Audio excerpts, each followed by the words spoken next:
Bonjour à tous et bienvenue à ce webinaire intitulé Process Mining, maximiser l'efficacité de votre organisation. L'exploration des processus est une pratique liée à la transformation numérique et elle se répand dans le monde entier, y compris dans l'écosystème entrepreneurial, différent selon le type d'entreprise, l'industrie ou l'évolution de l'organisation. Naturellement, en numérisant les processus, on veut les rendre plus efficaces ou les automatiser.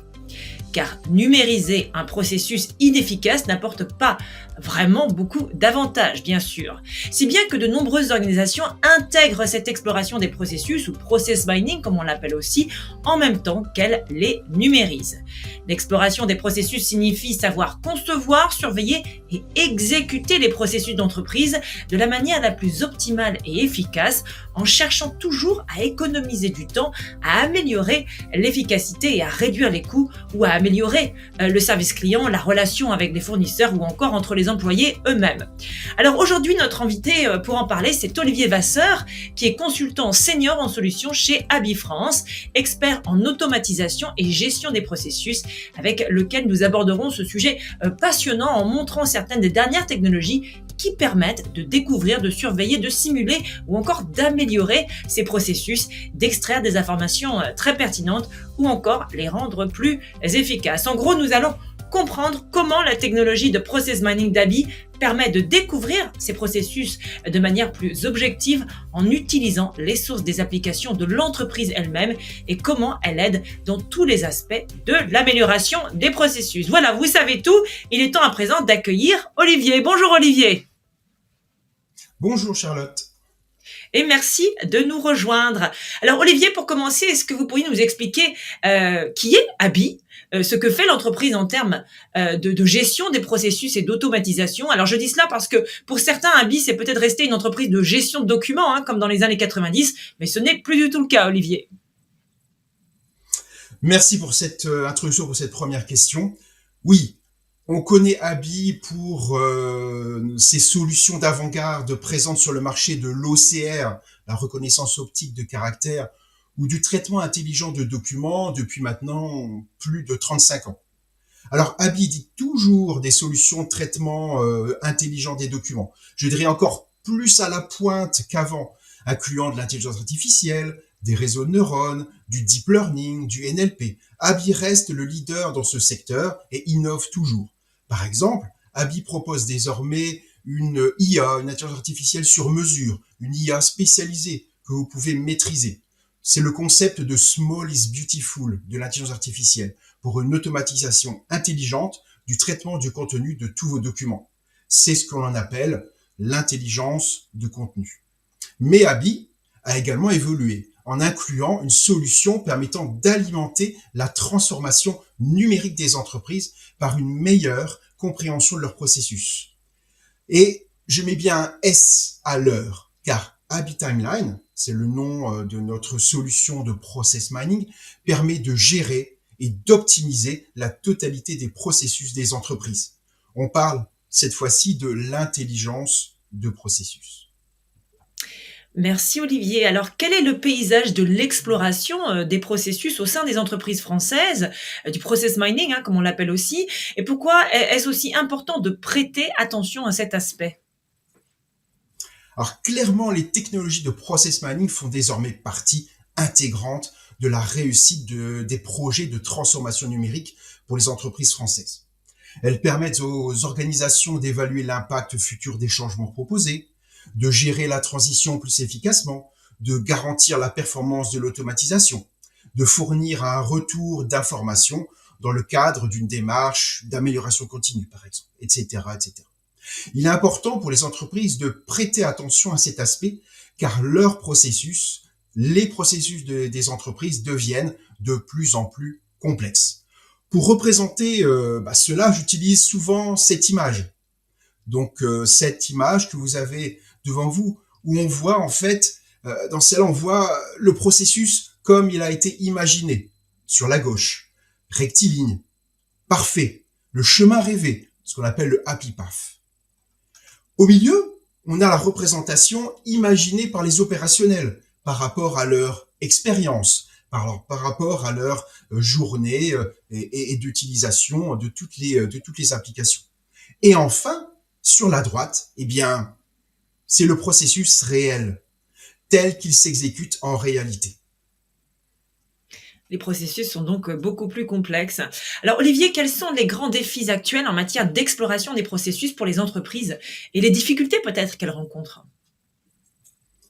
Eh bien, comme vous dites fort justement, pour chaque processus de l'entreprise, différents challenges, différentes difficultés apparaissent.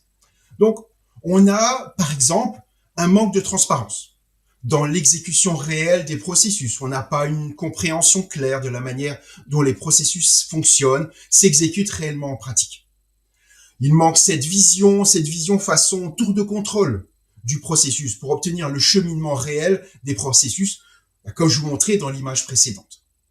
On a également des goulots d'étranglement et des contournements.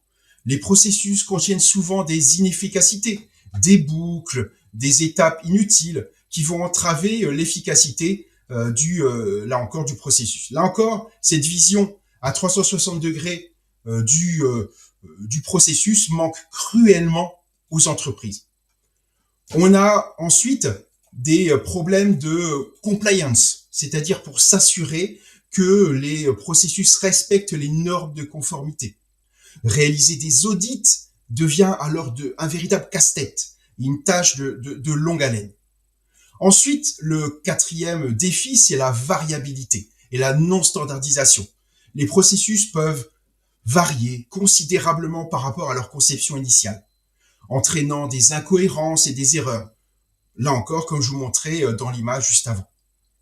Ensuite, on a une mauvaise allocation des ressources, provoquant une sous-utilisation ou alors une surcharge des personnes, par exemple. Un autre des grands défis actuel des entreprises, le point 6, c'est également la difficulté à comprendre et à améliorer le parcours utilisateur, l'expérience utilisateur dans tous les systèmes.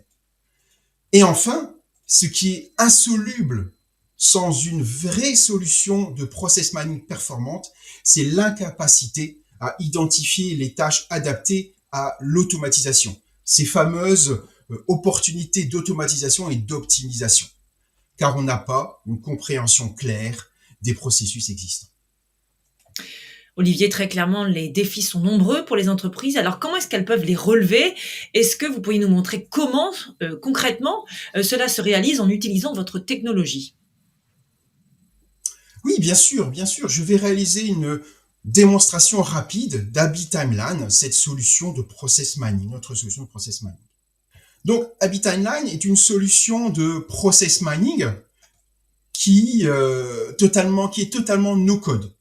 Donc, AbiTimeline, c'est une solution qui permet d'explorer tous les processus, comme par exemple ici la gestion des commandes et de leur livraison pour une chaîne de magasins. L'Order Management System et les autres sources fournissant les données qui permettent de représenter le processus sont ici représentés dans ce jumeau numérique. Et on peut obtenir ainsi très facilement cette représentation. Regardez, en un clic, on a eu cette vue tour de contrôle dont je vous parlais tout à l'heure. AbiTimeline peut être également utilisé pour analyser et optimiser n'importe quel processus d'entreprise. Non seulement pour la partie Order Management System, mais également pour tout type de processus de l'entreprise. Simple et rapide. Un des nombreux avantages de la plateforme, c'est son ETL. Son ETL, cet outil d'extraction, transformation et de chargement, qui est intégré à l'outil. Donc, cet outil, cet ETL, permet de charger les données de n'importe quelle source dans la solution. Donc, on peut facilement, comme vous voyez sur cet écran, grâce à un outil très intuitif et puissant, on peut charger les informations, les manipuler, les modifier, faire des jointures et après les charger dans un projet d'analyse AbiTimeline. Donc, passons donc sur un autre processus dont je vous parlais tout à l'heure, un des autres processus que l'on peut analyser grâce à la plateforme. Donc, un des autres processus, ça peut être par exemple la gestion des factures fournisseurs. Donc, ce processus de gestion des factures fournisseurs que je vais vous présenter dans quelques instants, je vais le sélectionner. Je vais sélectionner dans ma liste un nouveau projet et on va sélectionner dans cette liste la gestion des factures fournisseurs, comme vous voyez ici. Donc, je vais charger la gestion des factures fournisseurs et on va commencer notre analyse. Donc là, vous voyez, j'ai chargé les données des factures fournisseurs et on va commencer à analyser les informations, les différentes étapes de ce processus au niveau de cette gestion des factures fournisseurs. Donc si je démarre l'animation, on voit rapidement les étapes empruntées par les échéances, donc ici les factures, et on voit bien le ralentissement ici. On voit bien le ralentissement qui apparaît au niveau de cette transition entre accord reçu et approbation de niveau 1. Donc, entre l'accord reçu au niveau de la facture et l'approbation de niveau 1 de cette facture, on a beaucoup de rouge, comme on peut voir ici. Alors, utilisons, donc pour résoudre ce problème de goulot d'étranglement, utilisons donc l'outil out of the box d'analyse des goulots d'étranglement. Donc, je peux aller en un clic sur l'analyse des goulots d'étranglement.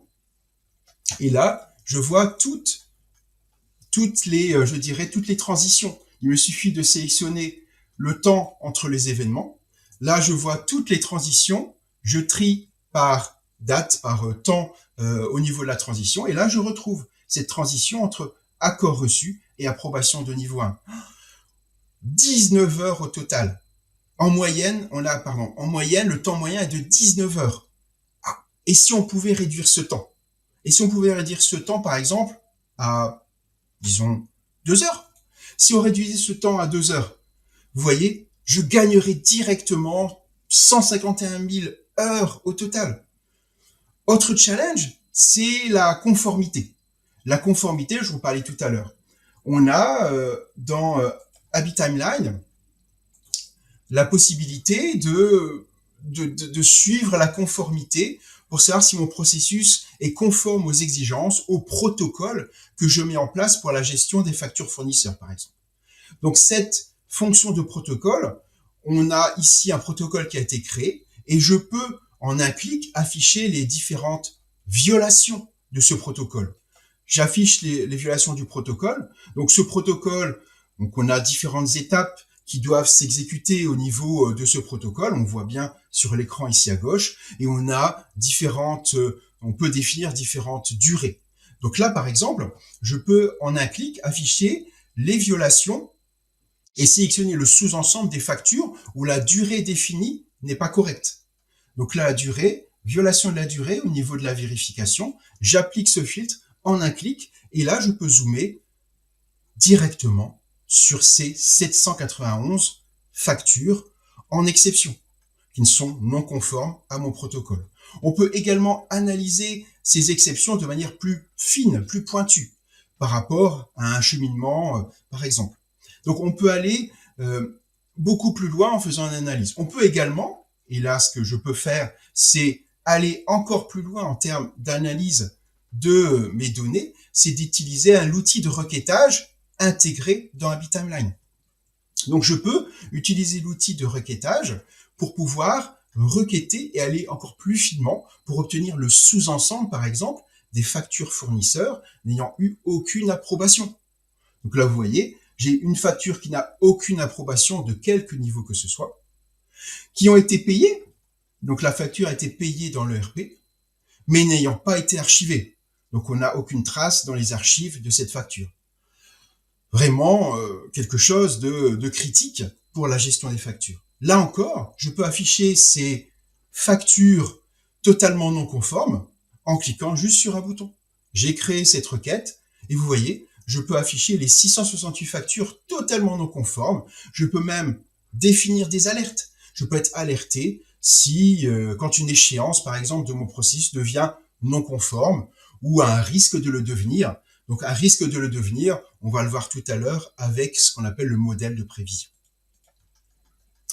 Donc, je peux rentrer dans chaque échéance. Je peux afficher l'affichage des échéances de protocole, et donc afficher par exemple l'analyse des échéances, voilà qui est ici, l'analyse des échéances, et je peux rentrer en détail dans chaque échéance en passant par cet affichage des échéances en ligne. J'ai qu'à double-cliquer sur une de ces 668 échéances et rentrer dans le détail. Là, on voit véritablement toutes les informations associées à ma facture 111 480 par exemple. Pour aller plus loin dans l'analyse, imaginons que nous voulons avoir davantage de détails sur les potentielles raisons de l'existence de ces 668 factures non conformes. Je peux en quelques secondes, en quelques instants, passer sur une autre visualisation. Afficher par exemple le découpage. Donc un affichage du découpage ici. Et donc sélectionner par exemple dans ce découpage un attribut. Donc là j'ai sélectionné directement l'attribut fournisseur. Et là on voit que pour ces 668 factures non conformes, on a la répartition des fournisseurs et on a une grosse majorité pour ce fournisseur en particulier. Vous voyez, en quelques instants, je peux déjà analyser les causes de ces non-conformités et cela peut permettre de mieux gérer les allocations de ressources, par exemple. Donc, on peut aller encore plus loin. On peut véritablement aller jusqu'à l'analyse et faire de la simulation. On a un outil out of the box de simulation qui est disponible au niveau de ma plateforme. Donc, on pourra analyser dans mon outil la simulation et de simuler, par exemple, le cheminement. Donc, on peut véritablement simuler les potentielles modifications que l'on applique au processus pour améliorer, par exemple, l'expérience utilisateur. Finissons enfin par la partie prévision. Donc, la partie prévision, c'est ce modèle de prévision que l'on peut mettre en place dans Timeline. HabitTimeline permet de définir ce modèle de prévision que l'on peut créer là encore en no-code dans la plateforme. Donc, on a la possibilité de filtrer par rapport à ce modèle de prévision. Je clique sur ce bouton filtrer et je peux, par exemple, faire un filtre sur toutes les échéances de factures, donc toutes les factures qui ont 95% de chance ou de probabilité, de finir non payées. Donc là encore, HabitTimeline est en capacité d'analyser toutes les données incluses dans la base de données et de pouvoir définir ces fameuses prévisions, ce modèle de prévision pour proposer en fait une analyse encore plus pointue. Donc on a ici donc toutes les échéances, les factures qui ont 95% de chance d'être non payées. Voilà, c'était donc un tour d'horizon rapide des différentes possibilités offertes par HabitTimeline pour répondre à ces challenges. J'avoue, Olivier, être absolument bluffé par cette démonstration en fait de toutes les capacités en fait de cartographie finalement des processus en temps réel pour analyser les éventuels problèmes, étranglements, etc., qui empêchent vraiment les entreprises de bien avancer. Donc c'est très impressionnant en effet. Est-ce que vous pourriez peut-être revenir maintenant à présent sur les avantages, les principaux avantages de cette solution? Donc, les bénéfices clés, merci Charlotte, les bénéfices clés d'HabitTimeline peuvent être résumés, je dirais, en 7 points. Chaque avantage permettant d'obtenir un certain pourcentage, ou même un pourcentage certain, d'amélioration dans chaque domaine. Alors, ces pourcentages que vous voyez là à l'écran sont issus d'études et de benchmarks réalisés par nos clients et nos partenaires. Donc, on a ici, tout d'abord, l'amélioration de l'efficacité. HabitTimeline peut entraîner une amélioration de l'efficacité des processus de 15 à 25% en identifiant et en éliminant ces fameuses boucles, ces goulots d'étranglement, comme vous disiez à l'instant, et ces étapes inutiles. Évidemment, une réduction des coûts. Les organisations peuvent bénéficier d'une réduction des coûts opérationnels de 20 à 30% grâce à une utilisation optimisée des ressources et à des processus qui sont rationalisés. Pour ce qui est de la conformité, on l'a vu dans la démonstration, il sera possible d'atteindre une amélioration de 15 à 20% dans le respect des normes de conformité, ce qui entraîne une réduction évidemment des risques réglementaires et des audits qui sont beaucoup plus fluides. Mais aussi le point 4, c'est l'amélioration de la satisfaction. Il sera possible d'améliorer la satisfaction client de 10 à 15% grâce aux connaissances obtenues en optimisant les processus pour mieux répondre aux besoins des clients. Une facilité dans l'automatisation des processus, car il sera aisé d'identifier les tâches adaptées à l'automatisation, ce qui entraînera une augmentation de l'efficacité de l'automatisation de 20 à 30%, et évidemment réduira les efforts manuels associés. Ensuite, 6e point, tout ceci peut être mis en place grâce à HabitTimeline, et ça, nos clients et partenaires nous le confirment, 5 fois plus rapidement que d'autres solutions, grâce à plus de 25 outils d'analyse prédéfinis que j'ai parcouru succinctement à l'instant. Cela a été prouvé sur de nombreux projets par nos clients et partenaires. Mais enfin et surtout, vous avez vu, c'est très simple, une simplicité d'utilisation de l'outil, car tout utilisateur métier peut tirer le meilleur parti de cet outil grâce à son approche sans code, et ça change tout dans l'optimisation des processus. Un outil simple et facile à utiliser. Alors Olivier, il est évident que l'une des améliorations les plus courantes dans tout processus, c'est l'automatisation, on en a parlé un peu plus tôt. Et pour cela, l'intelligence artificielle est bien sûr un élément clé. Alors nous avons maintenant l'arrivée de l'intelligence artificielle générative qui peut changer la donne, changer radicalement la façon dont de nombreuses tâches sont abordées au sein d'entreprises. Alors d'après vous, quel impact cela va-t-il avoir? Qu'est-ce qu'on peut déjà faire aujourd'hui avec tout ça? Et qu'est-ce qu'il sera possible de faire très prochainement selon vous? Dès aujourd'hui, grâce à HabitTimeline, il est possible de comprendre simplement et rapidement les processus. Comme indiqué précédemment, vous avez plus de 25 outils et fonctions disponibles out of the box. Je me répète, tout ceci sans aucun code. Il y a donc déjà une part d'IA dans HabitTimeline pour aider l'utilisateur. Peu importe sa complexité, les systèmes d'information utilisés ou les étapes que le processus suit, HabitTimeline est une solution de process intelligence, nativement cloud mais aussi on-premise, conçu pour être utilisé facilement par les acteurs opérationnels. Des outils et des fonctions alimentés par l'IA sont présents dans la solution. HabitTimeline permettra alors de détecter les tâches où l'IA pourra améliorer le processus. Ces opportunités d'automatisation dont je parlais tout à l'heure. L'intelligence artificielle permet dès aujourd'hui l'anticipation et l'exécution des échéances de tous les processus. Dès la genèse d'un nouvel événement dans le processus, il sera possible d'en prédire le cheminement. Vous avez vu dans ce modèle de prévision. Chacun pourra ainsi, sur son périmètre, anticiper l'exécution de telle ou telle échéance et lancer des actions correctrices avant que les difficultés dont nous avons parlé tout à l'heure ne surviennent.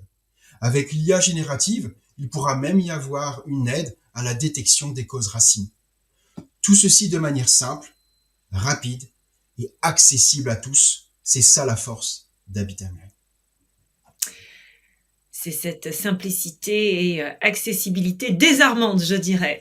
Alors Olivier, est-ce que vous pourriez maintenant peut-être partager quelques exemples pratiques au cours desquels ou avec lesquels vous avez travaillé, qui sont des références de vos solutions utilisées par des entreprises et qui vont démontrer les améliorations obtenues ou qu'elles sont en train d'obtenir? Bien sûr. Donc, premier exemple, je dirais, retour client sur cette entreprise qui fabrique des produits et fournit des services pour le milieu industriel. Donc, ce client, une stratégie visant à se passer de tout contact, vraiment d'être quelque chose dans un flux continu. Donc, ils envisageaient le process mining pour l'amélioration et l'automatisation des processus en vue d'atteindre cet objectif. Donc, HabitTimeline a été choisi et utilisé pour analyser le processus d'order to invoice, à la recherche de candidats à l'automatisation dans les événements en attente. Donc, les journaux d'événements ont été extraits de Salesforce, les données qui sont sorties d'Oracle, par le biais d'un processus d'extraction de données automatisées. Tout ceci a été inséré dans HabitTimeline et ils ont pu avoir, je dirais très très rapidement, des résultats. Donc, on a des améliorations qui ont été identifiées à ce jour. Le taux de livraison à temps a été amélioré de 60 à 90%. On a une réduction de 30% des coûts liés à la gestion des commandes, par exemple, ou une amélioration de la conformité des processus. Autre exemple, c'est l'un des principaux producteurs de gaz naturel liquéfié. Ce client a entrepris divers efforts de transformation pour numériser son modèle d'entreprise, ainsi que pour améliorer et automatiser ses processus. Donc, il s'est engagé à utiliser la technologie de process mining pour obtenir une traçabilité complète de ses processus afin de trouver des opportunités d'amélioration et identifier ces fameux candidats à l'automatisation. Donc, Abi a été choisi et Abi a analysé le processus d'approvisionnement, le P2P, en extrayant et en chargeant plus de 19 000 enregistrements transactionnels liés aux documents d'achat. Plusieurs idées ont été ainsi générées et des opportunités d'amélioration ont été identifiées en termes de conformité, de reprise, de coûts, de productivité. Les résultats, c'est que plusieurs problèmes ont été identifiés dans 48% des bons de commande. Vous imaginez, la plupart d'entre eux étaient liés à des approbations manquantes. Je vous ai montré tout à l'heure qu'on pouvait, grâce à une requête, sélectionner les cheminements, les échéances qui n'ont pas d'approbation. À des bons de commande sans PR, à des bons de commande créés et approuvés par la même personne. Donc toute une liste de non-conformités qui a pu être détectée très rapidement grâce à Abi-Timeline. Le retravail, plus de 1800 heures par an ont été identifiées pour des tâches répétitives et des gaspillages, ce qui a entraîné une diminution des coûts de main-d'œuvre de 35%. Coûts et productivité, plus de 2500 heures de travail manuel par an ont été identifiées et pourraient être automatisées, vont être automatisées grâce à cette détection. Et enfin, dernier exemple, c'est une banque d'investissement, une société de services financiers multinationale française. Donc cette banque multinationale française, notre client souhaitait améliorer la satisfaction de ses clients en réduisant la durée, je dirais, le cycle de onboarding. Okay, comment intégrer les clients au niveau de cette banque. Donc Abi-Timeline a été choisi et utilisé pour analyser les processus d'onboarding des clients dans différents domaines de l'entreprise, les prêts hypothécaires, les prêts aux entreprises, les crédits à la consommation. Le résultat, il est vraiment extrêmement intéressant. C'est plus de 830 000 heures par an qui ont été identifiées comme pouvant être économisées par l'entreprise. En supprimant ces inefficacités susmentionnées, le temps de cycle global du processus d'intégration des nouveaux clients peut être réduit de 39 à 25 jours. Donc là, une amélioration de l'expérience pour le client final grâce à cette détection, grâce au process mining et à Abi-Timeline. Là encore, des exemples très probants, très impressionnants. Alors Olivier, selon vous, aujourd'hui, quels sont les plus grands obstacles rencontrés par les organisations pour améliorer leur processus ou même pour déployer ce type de solution de gestion des processus en général? Est-ce que ce sont des problèmes qui sont liés à la technologie, à la complexité de l'infrastructure ou plutôt à l'élément humain, voire la culture ou l'organisation? Alors, je dirais un peu de tout. De par mon expérience sur les différents projets de process mining, d'exploration, de gestion de processus, les obstacles, je dirais, sont d'abord liés aux données sources du process mining. On pense souvent, à tort, qu'importer et agglomérer les données des différents systèmes informatiques, comme vous voyez sur l'écran, sera irréalisable. C'est totalement faux, car là encore, Abi-Timeline permet très facilement de visualiser et d'analyser en un même emplacement l'ensemble des processus métiers, quel que soit le nombre de systèmes en back-end. L'API, les connecteurs, l'ETL intégré dans la solution permettent de relier les outils et les données de Timeline. Et on peut vraiment relier Timeline à pratiquement tous les systèmes que vous utilisez pour gérer votre entreprise. Et évidemment, il y a ensuite, comme indiqué, ce second obstacle. Ce second obstacle qui est l'aspect humain ou organisationnel. Beaucoup de gens ont peur que le process mining ne soit là que pour surveiller leurs actions. Mais là encore, c'est une fausse idée. Car la solution Abi-Timeline en particulier permet à toutes les personnes d'une organisation d'optimiser ses processus en adaptant la granularité et ainsi éviter d'arriver jusqu'à l'identification d'un individu.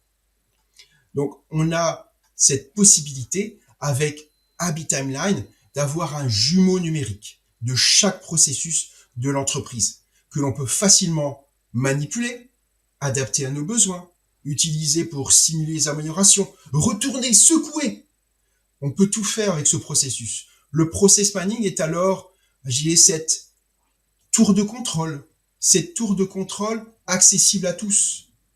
Une plateforme commune d'amélioration de l'efficacité, de la satisfaction client, de la conformité, etc. Ce que j'indiquais dans un slide précédent, tout cela, évidemment, à la portée de tout le monde.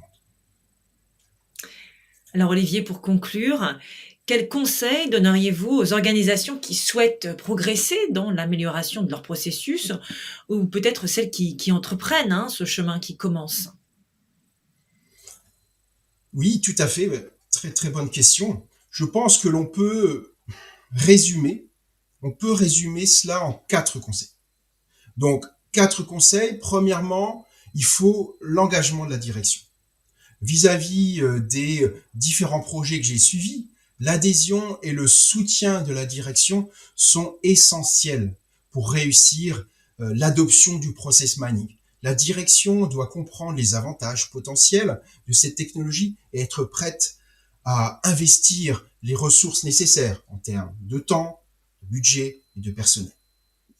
Deuxièmement, la prise en main de l'outil et la sensibilisation des employés. Les employés doivent être formés à l'utilisation de l'outil et sensibilisés à son importance pour l'entreprise. L'avantage d'Habit Timeline, c'est sa simplicité d'utilisation. L'outil est à la portée de tous les employés de l'organisation. Pas besoin de compétences spécifiques pour utiliser l'outil. La formation est extrêmement rapide. Il suffira alors de communication régulière pour expliquer les objectifs et les avantages de la mise en œuvre du process mining. Troisième conseil, c'est l'intégration avec les systèmes existants. Le process mining fonctionne le mieux lorsqu'il est intégré au système et aux processus existants dans l'entreprise. Il est important de travailler en étroite collaboration avec les équipes informatiques pour garantir une intégration harmonieuse avec les systèmes et autres applications métiers. Là encore, Habit Timeline, avec son ETL intégré, tous ses connecteurs, l'API, permet de réaliser cela beaucoup plus rapidement et facilement. Enfin, une approche itérative et agile. Plutôt que de chercher à tout mettre en œuvre en une seule fois, il est souvent préférable d'adopter une approche par étapes. Commencer par des projets pilotes ou des cas d'usage, des processus ciblés, ceux qui apporteront ces fameux quick wins. Et ainsi, vous pourrez évoluer progressivement en fonction des résultats et des retours d'expérience. Cela permet d'identifier rapidement les succès et les challenges, tout en ajustant la stratégie en conséquence. Et Habit Timeline dispose des outils prédéfinis, accessibles immédiatement pour cela. Merci Charlotte. Et un immense merci à vous Olivier pour la grande clarté de vos propos lors de ce webinaire sur le process mining, comment améliorer les processus. Et un grand merci à vous bien sûr de nous avoir suivis également, vous qui nous regardez en ligne. Merci à vous.